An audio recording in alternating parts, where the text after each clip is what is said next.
भारतीय समाज में औरतों को पति के पैर दबाने की परंपरा का संबंध धार्मिक और सांस्कृतिक मान्यताओं से जोड़ा जाता है।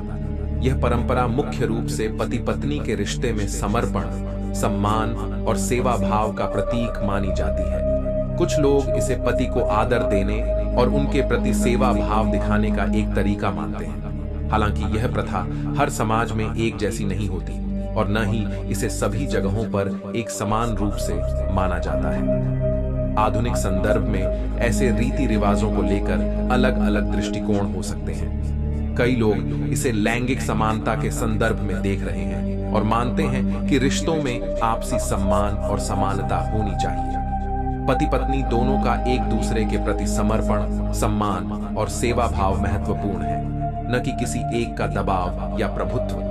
इस तरह की परंपराएं व्यक्तिगत और पारिवारिक परिप्रेक्ष्य पर निर्भर करती हैं और इससे समय के साथ बदलाव आ रहे हैं। हिंदू धर्म में पत्नी के लिए पति धर्म का पालन करने की जो मान्यताएं हैं, वे सदियों पुरानी धार्मिक और सांस्कृतिक धारणाओं पर आधारित हैं। इन मान्यताओं में पति पत्नी के बीच प्रेम, समर्पण और सम्मान को महत्व दिया गया है। कुछ प्रमुख पति धर्म हैं जिनका पालन करने की बात शास्त्रों और धार्मिक ग्रंथों में की गई है।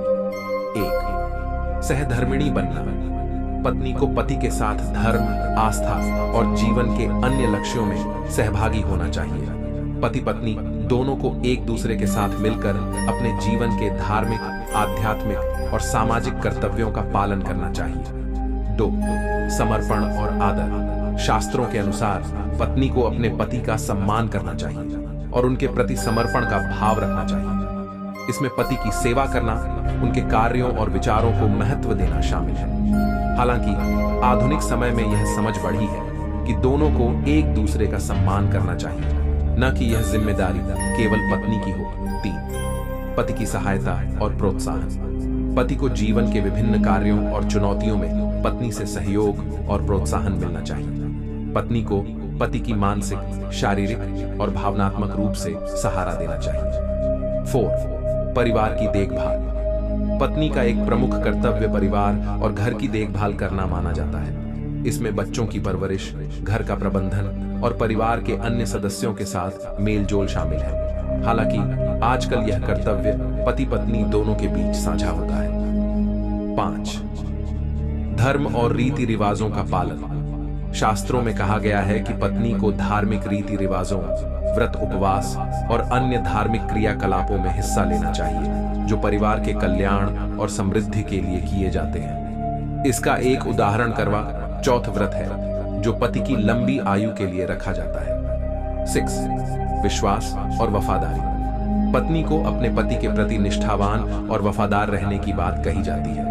इसमें पति के साथ रिश्ते में विश्वास बनाए रखना और किसी भी प्रकार के छल कपट से दूर रहना शामिल है। हालांकि यह भी महत्वपूर्ण है कि पति और पत्नी दोनों एक दूसरे के प्रति समान रूप से कर्तव्यनिष्ठ हों और रिश्ते में पारस्परिक आदर और सहयोग हो। आधुनिक समाज में इन धारणाओं में बदलाव आ रहा है और अब दोनों को एक दूसरे के साथ बराबरी के अधिकारों और कर्तव्यों का पालन करने की अपेक्षा की जाती है। भगवान विष्णु ने हिंदू धर्म ग्रंथों के अनुसार अहिल्या को सच्ची पवित्रता की प्रतीक स्त्री माना है।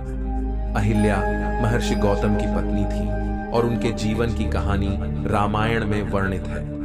अहिल्या के साथ एक छल हुआ जिसमें इंद्र ने महर्षि गौतम का रूप धारण करके उनका सतीत्व भंग किया। जब महर्षि गौतम को यह बात पता चली तो उन्होंने अहिल्या को श्राप दे दिया और उन्हें पत्थर बना दिया। बाद में जब भगवान राम ने अपने चरणों से उस पत्थर अहिल्या को छुआ तो अहिल्या पुनः जीवन को प्राप्त हुई और अपनी पवित्रता पुनः प्राप्त की। इस घटना को हिंदू धर्म में यह संदेश देने के रूप में देखा जाता है कि अहिल्या यद्यपि छल का शिकार हुई, फिर भी उनकी सच्ची पवित्रता कभी नष्ट नहीं हुई थी। भगवान विष्णु के अवतार राम ने उनके सतीत्व और पवित्रता को पुनः स्थापित किया। इस कहानी के माध्यम से अहिल्या को नारी की पवित्रता और सहनशीलता का प्रतीक माना जाता है।